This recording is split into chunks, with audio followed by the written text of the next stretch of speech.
This screencast is going to focus on Autumn 2014 paper, question 1, with a particular focus on the advanced sales variances for Part A, Part B. So again, have a look through the question, make sure you read all the information. We're going to focus on particularly on Part A and touch a small bit on Part B. So essentially the gist of this question is, Block Limited is a sunglass manufacturer. They're looking to assess the performance of the spring-summer, i.e. the first half of 2014. And they want you to calculate some variances as the initial part of that performance analysis. So what you're asked to do is 5 variances: sales price variances, sales mix, sales quantity, market size, and market share. So these are fairly common. They do come up a number of times in past exam papers.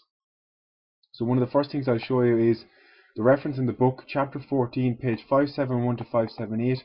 That's where you need to go to revise this section. I suggest you go there first before you tackle this question. So chapter 14 in the Clark book. Likewise, just have a brief recap on sales variances, kind of a cheat sheet kind of concept. That remember, SFMA's open book. You try and maximize your potential in terms of understanding in a visual approach what actually the relationship between the variances. So if you start off, you'll have a sales price variance. So I haven't shown it here. You'll also have your basic sales volume variance. So the difference due to you either selling more or less than you budgeted. Then your sales volume variance is made up of a sales mix variance and a sales quantity variance. And remember, you're asked for both mix and quantity here, which both of them equal volume. And then you're also then asked to split the quantity variance into market size and market share. So again, there's particular ones there, and we'll look at that. So you've seen here, it has come up a number of years before. So summer 11, summer 12, and autumn 14. And particularly for sales mix and sales quantity, when we get to them, you can use a very similar approach, i.e. the tabular approach that we would have looked at in the other screencast in terms of looking at labour mix and labour yield. You can use the exact same approach to do with sales mix and sales quantity. So if we go back to the question, we'll start off with the sales price variance to calculate that. So we'll go to our appendice first.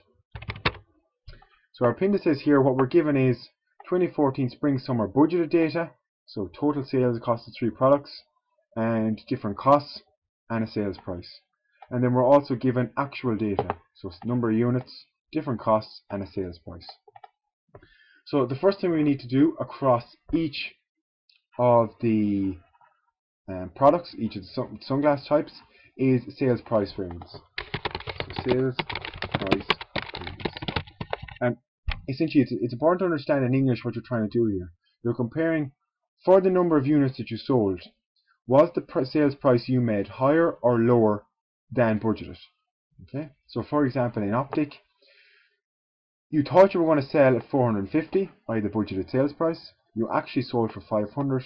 Therefore, for every unit you sold, you made a €50 favourable gain. So the way you can look at it here is the sales price variance will be equal to your actual price minus your standard price or budgeted price times your actual quantity.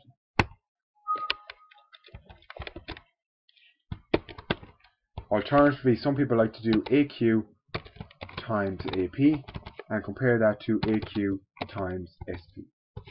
So either or, you will get that for your sales price variance. So for example, optic, your AQ times AP will be 1500 units, actual quantity, times 500. Just format them. 750,000.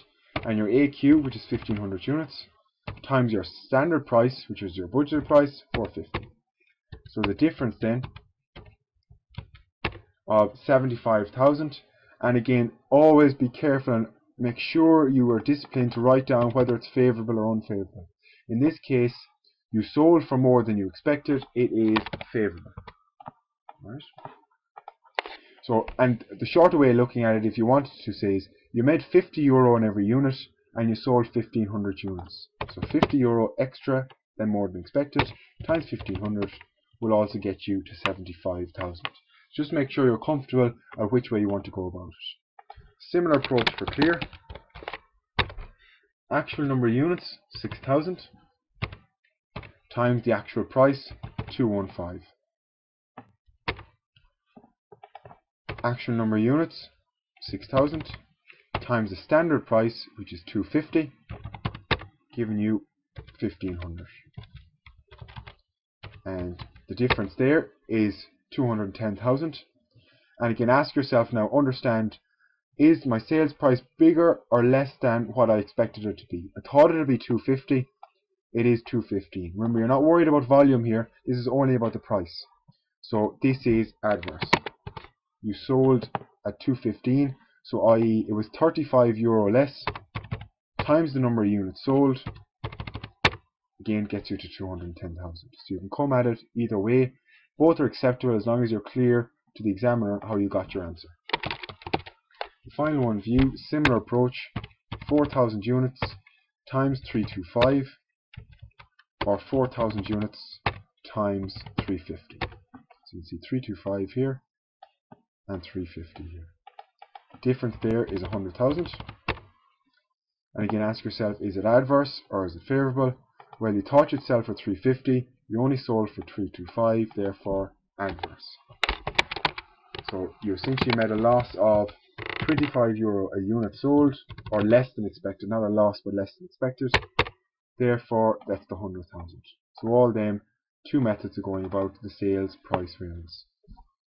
And don't forget, in the question, so we go back to 5, you're asked for sales price. You're based on, you should calculate the total one. You're not asked for per sunglasses, per type. So you're better off just to be careful, or just to be sure, total sales price variance, total variance. And be careful with your positives and negatives. This is positive, this is negative as it's adverse, and this is negative as it's adverse. So overall, the total variance here is 235,000 adverse. Okay, so you sold based on price, and you made a loss, or less, 235,000 less, because you sold at a lower price to your products than budgeted. So that's the first part of calculate the sales price variance. Now, it's not asked here, but I think it's useful for education purposes. We'll calculate the sales volume variance, because this is essentially what the mix and quantity will be made up of. So if we go back here, let's calculate the sales volume variance. So sales volume. So sales volume variance is essentially looking at the formula for sales volume variance will be your actual quantity minus your budgeted quantity, or you call it standard quantity. Put a bracket there. Sorry. So AQ minus standard quantity times standard contribution per unit. So standard SCPU. So typically you're going to use standard contribution. They've given you fixed production overheads here, but to be consistent with the solution, we're just going to use contribution per unit as opposed to profit per unit. So standard contribution per unit, AQ minus SQ. So what you're essentially looking for here is the change, the sales volume variance will give you the impact on profit because you sold more or less than budgeted. So again, we look at optic. So what we look at here is AQ, SQ, difference, and we leave that to label it, and we get then the standard CPU. So we look at optic, we look at clear, and we look at blue. So the actual quantity for optic was 1,500. Actual quantity for view or clear was 6,000 and 4,000. They're easily taken from here. So overall, you sold 11,500 sunglasses for the half a year, spring, summer. Standard quantity, well, let's look at that. Standard quantity here, you thought you sold 2,000 of optic, 5,000 of clear, and 3,000 of view. And you add them up, you actually only thought you'd sell 10,000. So you sold more, so overall it's a positive. But you want to figure out, well, how do you quantify that? So the difference here is 500, the difference here is 1,000, and the difference here is 1,000. So again, there's no point just putting down the figures. Make sure you label, is it an adverse or a favourable? So in terms of optic, well, actually it's adverse. So you thought you were going to sell 2,000, you only sold 1,500. Here you thought you were going to sell 5, you sold 6. Here you thought you were going to sell 3, but you sold 4. So again, it's not necessarily asking the question, but it's good to tie in the linkage between all the different variances. So we're calculating this one first, sales volume variance. Standard contribution per unit. Now this is what we have to calculate from the budgeted data. So you start off here, the contribution is sales price minus variable costs. So for optic, now remember this is the standard contribution per unit, not the actual. We're looking at budgeted. You start off with your 450, your sales price. You take off 205 for materials, 80 for labour, 50 for variable overheads, and 30 for variable marketing expenses. So to be consistent with the solution and to be consistent with the formulas that you're typically given in the textbook, you use the contribution per unit, not the profit per unit. So that gets you 85. Again, you can do a similar exercise for clear and view. We won't go into the detail here, but you can go back and see it's the 250 minus all the relevant variable costs. That gets you to a contribution per unit of 15, and the final one using view gets you to a contribution of 50. We'll just format them up. So for example, the 50 comes from 350 minus 180 minus 60 minus 40 and minus 20. Okay, and now all you do is multiply the difference, which is AQ minus SQ, times 85. And similar down along for each of the ones. And again, don't be afraid, remember to label whatever way you want to do, just through when you're doing to adding them up to get the total variance. It'll be positive, positive, and remember this is negative because it's adverse. That gets you to 22,500 positive, therefore it's a favourable variance. So you can link them up, and this is where students sometimes fall down is, well actually, up here, optic was a favourable price variance, i.e. you charged more than you expected, but it has an unfavourable or adverse volume variance, which makes sense. You charged more than expected, but you sold less, so it had a compensating effect. And vice versa for clear and view. You had adverse because you charged less than expected, but you sold more than expected. So again, the relationship between price and demand, or price and volume. So again, points like that, particularly for point B, will really get you the marks and distinguishes between a student who just learned off how to calculate the variance and the student who actually knows what they're doing. So again, we've calculated this. So now when we do our part B in terms of sales mix and sales quantity, now you didn't need to do this in the exam, but just to show you the relationship, we know both of these added together will be 22,500. Now, when you're calculating the sales mix and sales quantity, I always recommend to students, particularly if there's more than one product, look at doing a tabular approach such as here.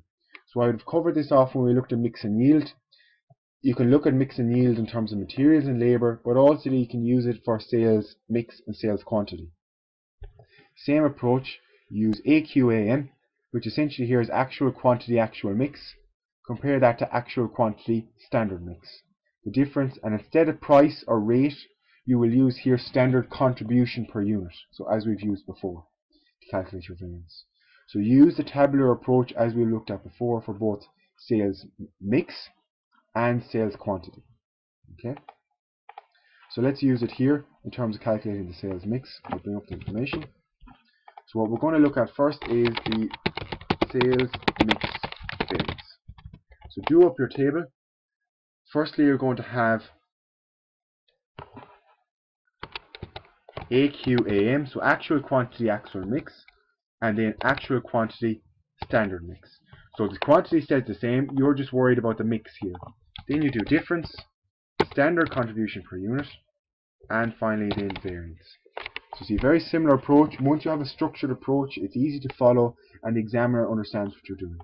And we look at 3 different products again: optic, clear and view. So actual quantity, actual mix. Again, we've just done that up here. Here's your actual quantity in the actual mix that it's done. You sold 1,500 of optic, 6,000 of clear, 4,000 of view.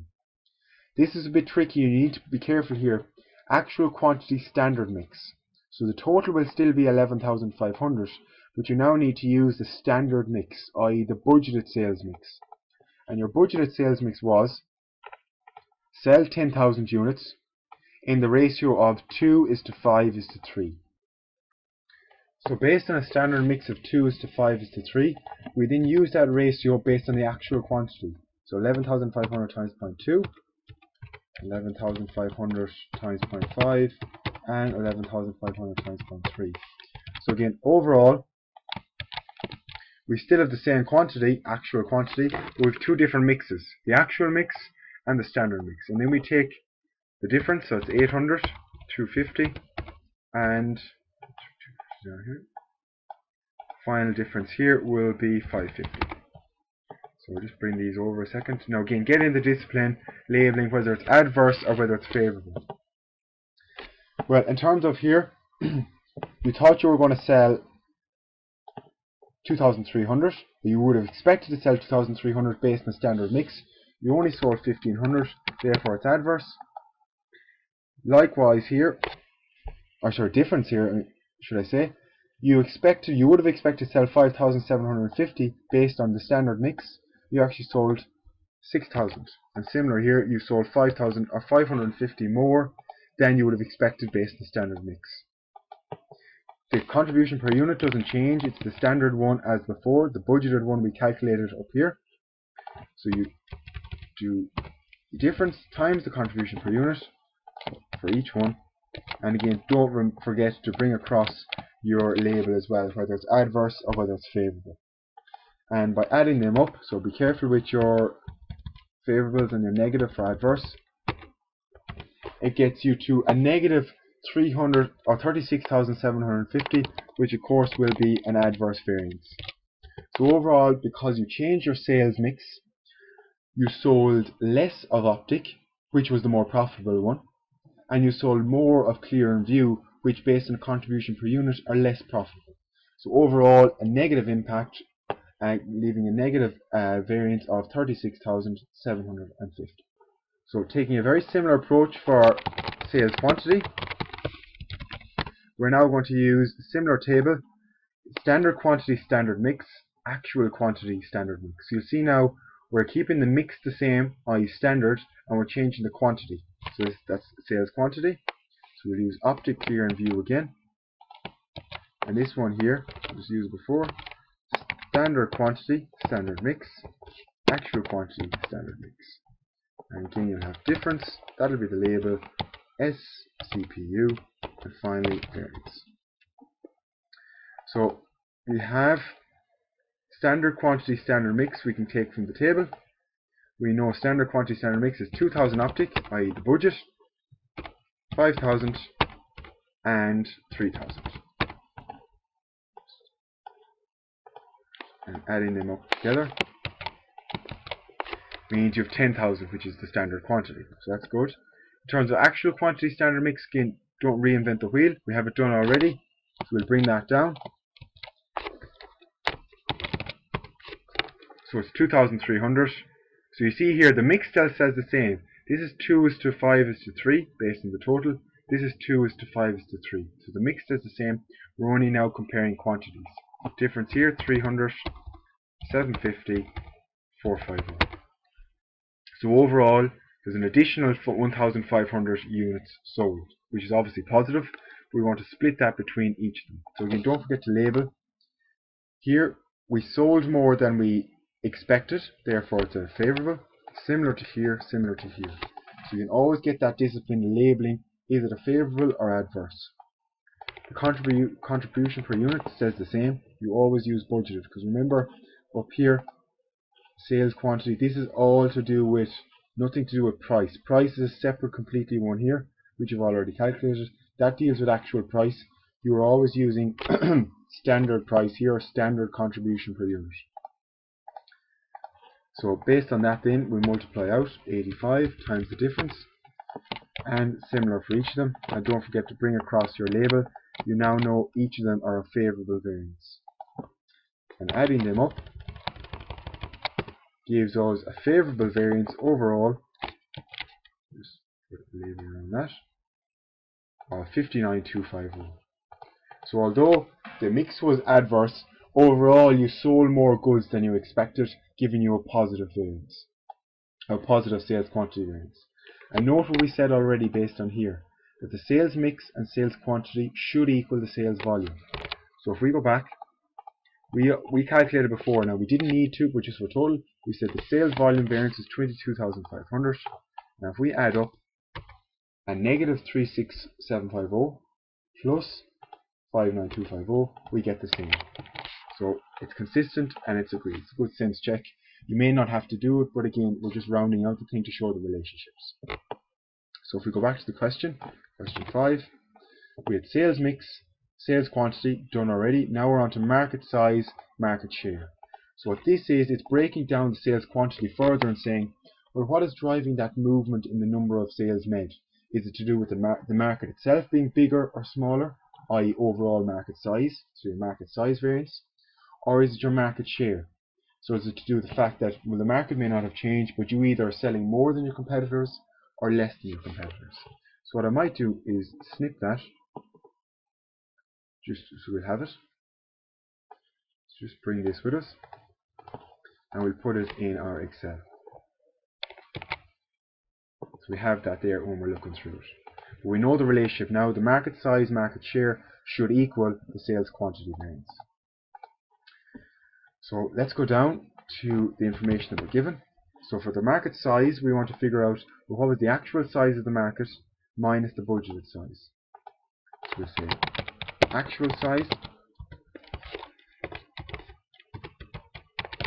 budgeted size, and budgeted share.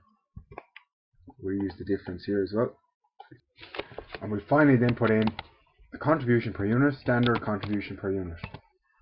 So that will kind of give us an overview then in terms of what we want to calculate the market size variance.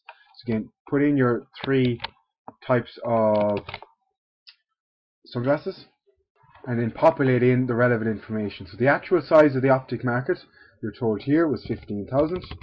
The actual size of clear was 40,000. And the actual size of view was 75,000. So you see these information here. And you're also told what the budgeted size was. It was 25,000, 24,000, and 50,000. So you get the difference then. The difference here is 10,000. The market was 10,000 smaller than expected. The market here was 16,000 bigger than expected. And the market here is 25,000 bigger than expected. So again, what you're looking at here is, you now, again, as before, make sure you label it just to get that discipline. We know all this is adverse because the market was actually smaller than we expected. We expected the market to be 25,000 of sales in units, but it was only 15. Whereas here it was favourable because it was 16,000 ahead, and here it was also favourable. The budgeted share, now here's where students may struggle to figure out, well, what's actually my budgeted share of the optic market. We'll use your budgeted sales was 2,000 and the total budgeted units was 25,000. So you put 2,000 over 25,000, giving you a share of 8%. Similar approach here, your budgeted share for clear, will you expect it to sell 5,000 in a market that would have been 24,000, so 5 over 24, giving you about 20.8%. Over there. And finally then, you expect to sell 3% here, or 3,000 should I say, in a market of 50,000 based on budget, so 3 over 50, giving you 6%. So now remember the formula again. You have open book in the exam, so don't be too worried about learning off the formula. It's the difference, so here, times the budgeted share, times the budgeted contribution. And we have the contribution, that doesn't change. Remember, you're not worried about actual, you're only worried about budget. And that will give you then your variance. So here it will be the difference, 10,000 units, times the share, times 85. Similar here, and similar here. So it's always going to be the difference here, times the share, times budgeted contribution. And you'll note I don't go messing with whether it's a negative difference, whether it's positive. It's just as easy to label it here adverse or favourable, so you don't have to worry about making a mistake whether it's actual minus budget or vice versa. Just use the labeling. So here we know already it's going to be adverse, favourable, and favourable. So when you're summing them up, be careful then. That's when you worry about the negatives. Is favourable plus the favourable minus the adverse. So overall, it's a positive, favourable variance of 57,000. So you gained because the market was bigger. So you sold more to the tune of €57,000 because the overall market size was bigger. Yes, the overall market fell for optic, but the overall market grew substantially for clear and view, which offset that negative impact for optic. So that's the market size. So now we're looking at the market share. So as well as the overall market size moving, you also either increased or decreased your share depending how competitive you are vis-a-vis your competitors during the year. So this is market share. So what we need here is actual share, that's a typo there, budgeted share times actual size times budgeted contribution. So again, we can take a similar structure here and we'll just relabel. So for example here, this should be actual share. So you can see we're somewhat labeling the point here. It'll take a bit longer, but if you set the structure up, it's very easy then to work through it. Whereas if you try and take it a linear approach, you try and use formulae on their own without setting a structure, you'll get lost in all the numbers. So try and put a structure to start, a tabular structure to make it easier. So budgeted share, then you have the difference. Here will be actual size. Here, standard contribution or budgeted contribution, and then your variance. So again, we're taking the tabular approach again, and optic, clear and view. The actual share, well again, what you want to figure out, you're going to have to calculate this. So sometimes you're going to have to work out the numbers. The actual share that you had, well, your share is you sold 1,500 units, and the total sales in the market was 15,000. So it'll be 1,500 over 15,000, which is obviously 10%. Just put these in percentages. In clear, you sold 6,000 where the market was actually 40,000. So 6 over 40 giving you 15%. And finally for view, you sold 4,000, the market was 75, so 4 over 75 gives you about 5.3%. Right?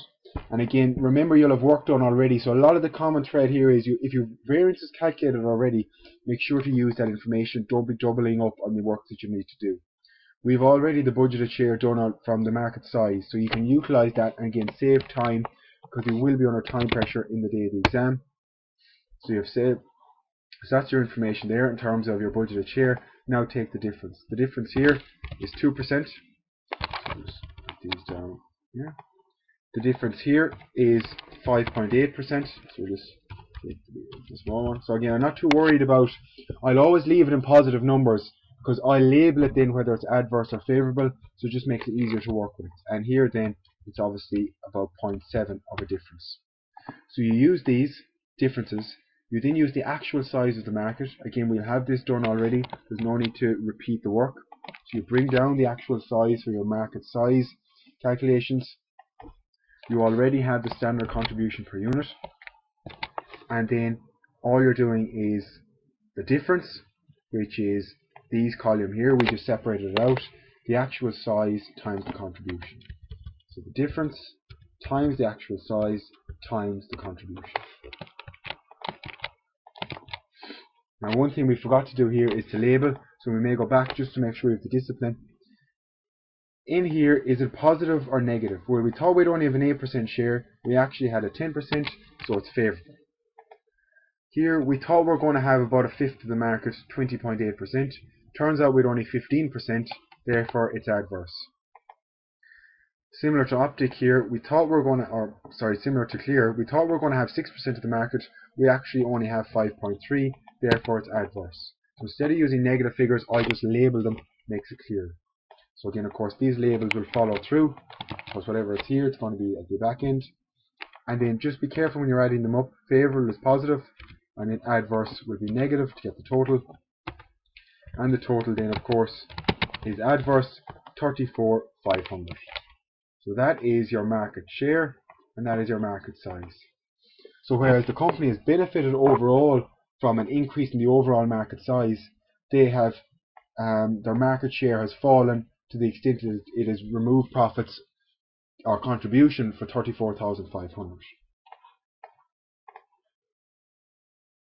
So now that you've calculated the market share variance, if we go back to the requirements of the question, you can see we've calculated the 5 key requirements. So sales price, sales mix, quantity, market size, market share for 8 marks. Note, go back now and look at the examiner's comment and solution. This is a very poorly answered question right throughout for a lot of students that didn't understand. Yes, they get the easy one, sales price, but a lot of students struggle with the 4 advanced variances. And the last point the examiner said was overall the standard of the variance calculation was very poor. So again, this was only 2014. The examiner is clearly on the agenda. Students are not answering well. It's more than likely going to be examined at some stage again. The next part of the question, which we'll only touch on briefly, but again, this gets to Cap2 level. It's more so than just calculating variances now. So based on the variances I've calculated above, and so always read the question, all information at your disposal, what advice would you offer the senior management to block in terms of potentially improving future sales performance of the designer bifocal sunglasses? So the examiner is coming back here, again another very poorly answered question. All students really did was comment on the variances. Yes, you can use your variances, but remember what you're asked for. What advice would you offer? So use the variances to provide advice, but also use other information. So if you look, for example, in the question, you're given information here in terms of what the actual contribution per unit is. We didn't really use that in the variances. We only use standard contribution per unit. So one of the main key points here was in the exam, when the examiner says use all information at your disposal, he or she is trying to get at, well, if you looked at this, actually some of these clear in view, for example, they're actually loss making. They're not making a contribution, they're making a negative contribution. So there should clearly be a focus here on whether you should increase sales, or the sale price should I say, or can you decrease costs, or should you cut some of your products from your portfolio because they're loss making. You may also then, students may also get on and use some of the variance information. So for example here the market size, market share. Well, one of the clear implications here is clear in view of very much a fast growing industry sector. So they're well ahead of what you thought they'd be. They're up at 40,000 units and 75,000 units, which is good, but your share is falling. So you want to figure out, well, why is my share falling? And again, this is where Cap2 students, you have to show your level of analysis. This is worrying because you've already cut your price than what's expected, yet your rate is still falling, which suggests severe competition in the market, and you may need to look at alternative methods of trying to at least maintain, if not increase, your market share. So again, for 10 marks, a couple of decent points based on your variances, and utilising other information, particularly about the actual contribution per unit, would have got you decent marks there. But again, read the examiner's comments. Overall, it was very poorly answered. The majority of the marks were between 4 and 6. The point is here, a lot of students were not using what the examiner called joined up thinking. They were not trying to link the information that was given in the case, including the variances, and in particular, you weren't asked to comment on variances. You were asked specifically, what advice would you offer? So again, one learning point of this is remember what is asked explicitly. So based on variances and other information, 2 key points, what advice would you offer? Right? And there's plenty of good suggested points to make in the suggested solution. So this screencast overall looks at Autumn 14, Part A and Part B based on advanced variances, in particular sales-based variances.